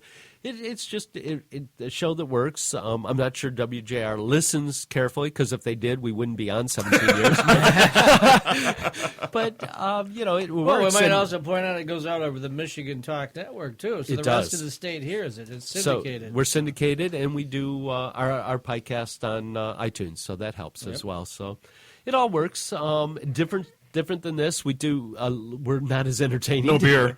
No beer, and not as entertaining, Fail. but a little more educational and just different. And that's why we thought that it worked so well between the two of us, right? Yeah, absolutely. Because you're such a refreshing and different voice that is out there in IT and the D. Well, and I do, and I still remember driving. We were going out to one of the Shifting Gears events, and we had just had the conversation about coming on your show, and Bob pulled up a podcast. And it happened to be, we picked the worst possible episode. It was someone that wanted to do Q&A with you about Windows device drivers and da-da-da-da-da. And I look at Bob, and Bob looks at me after a minute and a half. And we're like, we're going to die. They're going to kick us out after 45 seconds. It's not going to happen. Invite us on the show without listening to a single episode. No, did you know we drank before we went on the show? Oh, absolutely. That was why I came on the show with you guys. Are you kidding? No. Did you know that we drank before coming on your show?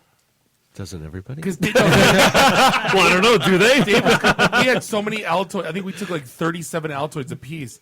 But Dave was convinced you knew that we were boozing. We went through an entire tin of Altoids. We did. We were so concerned. That's why I was joking with you at the bar earlier tonight. They're like, we were so concerned about that and the dress code. And you did. And you showed up in shorts, and we're like, oh. Well, if we'd known, we'd have brought with us. You didn't share. Come on, guys. Right. And so it's very refreshing. I mean, the reason I'm here is because I think you guys have a message to tell.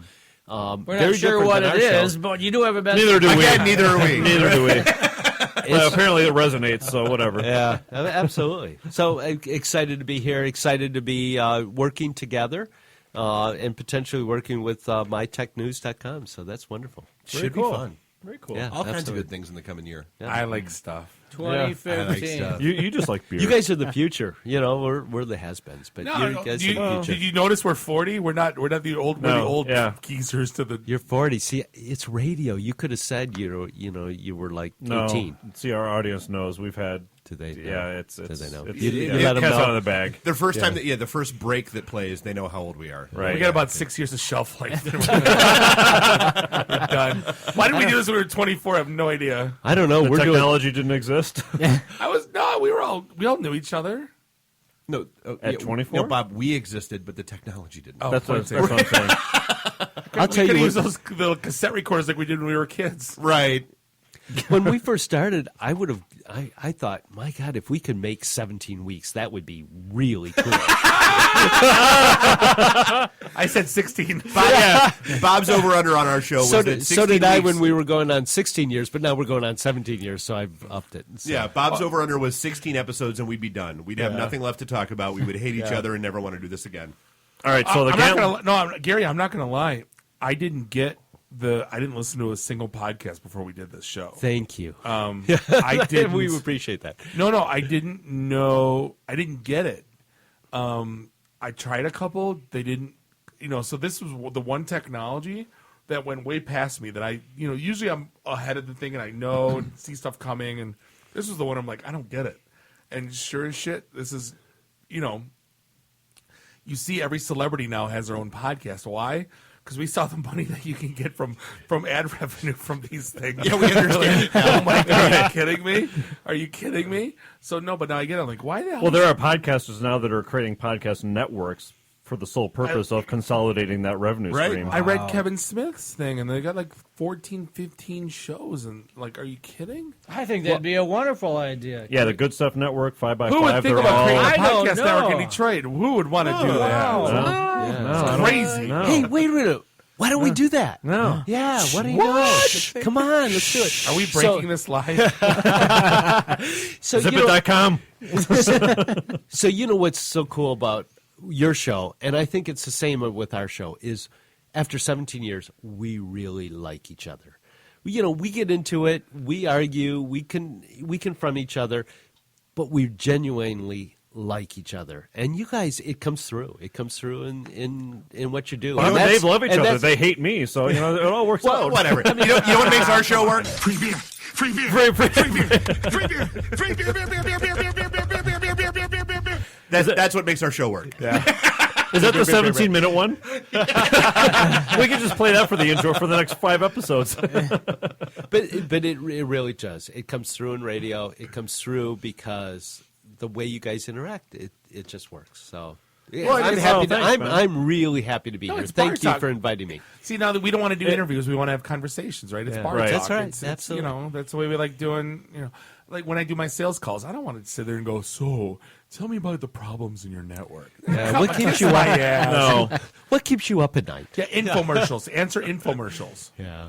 No, seriously. That's why someone asked me that once. Like, what keeps you up at night? I'm like, infomercials. I honestly think keep that's debating why whether or not to buy that thing. I honestly think that's why nobody calls into the show. I mean, of course, now somebody's going to call in, but people enjoy listening to our banter more than they want to participate. I'm not You going know to lie. what I mean? The best feedback. I know Bob already mentioned the whole. You guys aren't informative, but wow, are you entertaining? The best piece of feedback I ever got was we were at one of our events at Blackfin, and I was yakking with somebody, and I started laughing, and from behind me, I hear, "I know that laugh." Mm-hmm. Yeah. And I turn around and it was a girl sitting at the bar, and I was like, "Why do you know that?" And she's like, "I listen to your show every week," and I'm like, "Okay, cool." She's like, "No, you don't understand." She's like, "I'm a geek, like I'm a closet geek, and like listening to your show, I find myself talking back to you. That's the coolest compliment we've ever gotten about really like cool. that." Conversational, yeah. Yeah. Well, so a lot of times people will hear us on the radio and they'll recognize our voice or something like that. I had a similar experience where somebody said, "You don't look familiar, but I know you." And I went, we tried to figure it out. You have a face for radio. And I said, "Well, I do this radio show." That's where I know you from. Gary And said that's doo-doo on the air. So, Gary, in the 17 years, has your show, I mean, it's always been Saturdays. Has it always been that 4 o'clock hour? Has it bounced around a lot? No. Or We how do you maintain that slot? Like, what is it? So we've actually... Don't you go on vacation? That sucks. That's right. Yeah, Don't you have a life? I mean, come on. No, So seriously. we do get 1 or 2, weekends off a year, each of us. So, but we started out in the morning on Saturday. In the morning, okay. And then we did evenings throughout. So we always did a Saturday show, but then sometimes we did evenings during the week. We got up to like 2 hours on a Tuesday, 2 hours on a Thursday, and then a 3-hour show on a Friday or on a Saturday. And we said, okay, that's enough. Nobody wants to hear us that much. We don't even want to hear us that much. Yeah, well, you have lives, too. Well, at that point, you're doing the whole deal or no deal. Hey, it works great on one night. Let's run it for 5 nights and completely kill the shit out of it. Well, and not only that, exactly it, right? I mean, having a show on a Saturday doesn't that crimps your vacation time, your family time? I mean, you guys want to go away for a week, and oh, sorry, honey, I can't. I got to do my radio show. So one of my very favorite guests was my daughter. She first came on when she was 5 years old. She used to do the Ting Tech, easy for me to say, Ting Tech Tipster show once a month. Thank you to Falling Down Beer once Company. That's right. Yeah, last time it was Mark, I'm not falling down now because I haven't stood up yet. So film at 11. So she was really great, and she really stepped up and did this Teen Tech Tipster segment every month. And so we went on vacation, and we were in France, and we go through the Louvre, and we talked to the director of the Louvre, and we said we'd like to do a show from the Louvre. And so we did a call-in. So we started doing call-ins from anywhere we were. So whether we were up north in Michigan or whether we were in the Louvre in France or wherever we were, we did call-ins. So it didn't crimp our style all that much as long as all of us didn't try to go at once. Sure, of course. So, yeah. But, you made it work. Over the years, it was a lot of fun and still is. And when we have guests like you guys that come on, and it really creates kind of a very different show. Every week it seems to be different. And no end in sight, right? You're still having fun? It's no end in sight. Yeah. Absolutely. Well, and it should be. It should be about your guests. Just like you guys. We like each other. We have great guests. And, sometimes we put on, we bring on, so one of the best, and I don't know if Sue will not like me for saying this or not, but Sue Unger came on, and she was don't listen.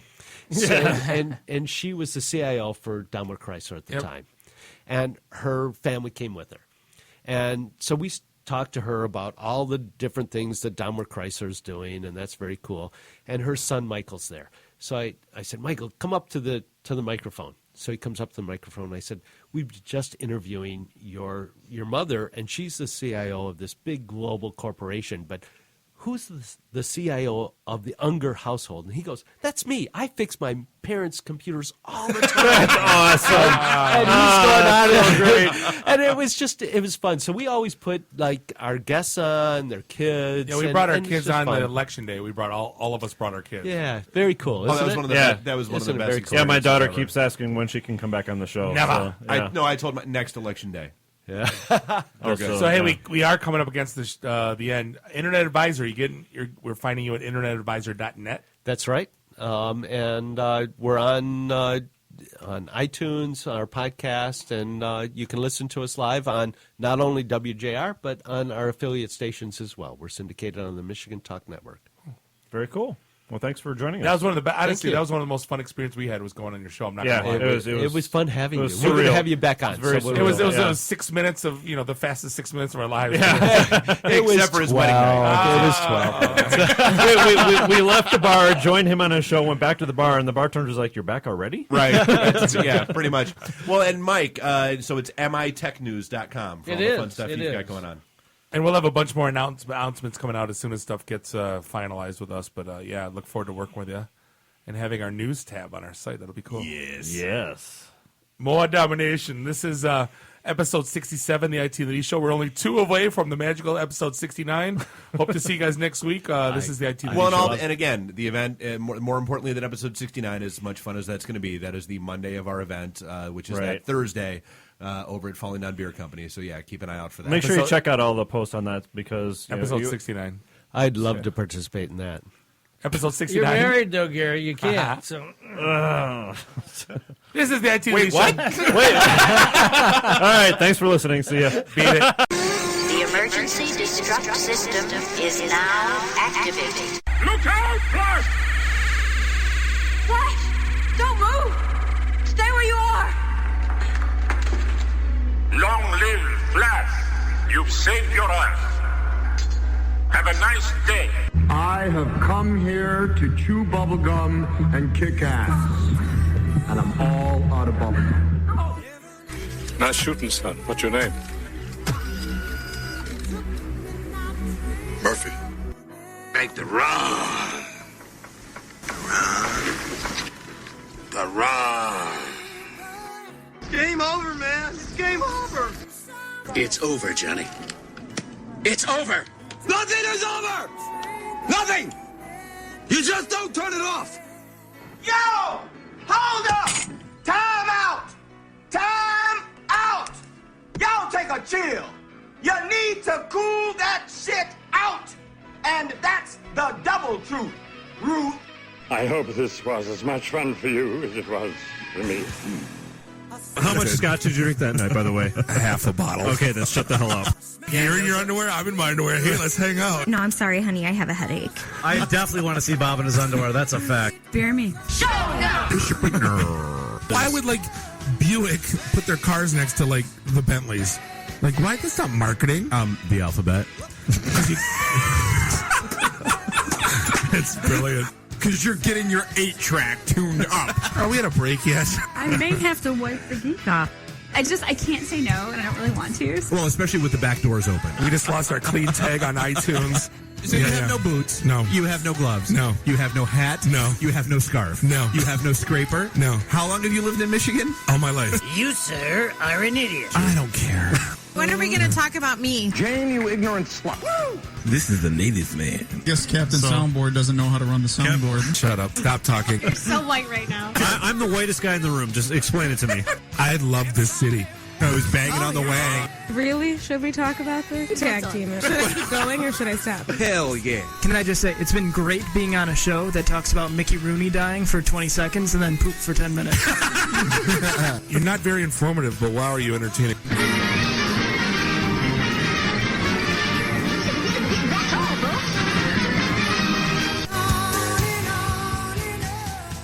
This is a previously recorded episode of the IT in the D Show.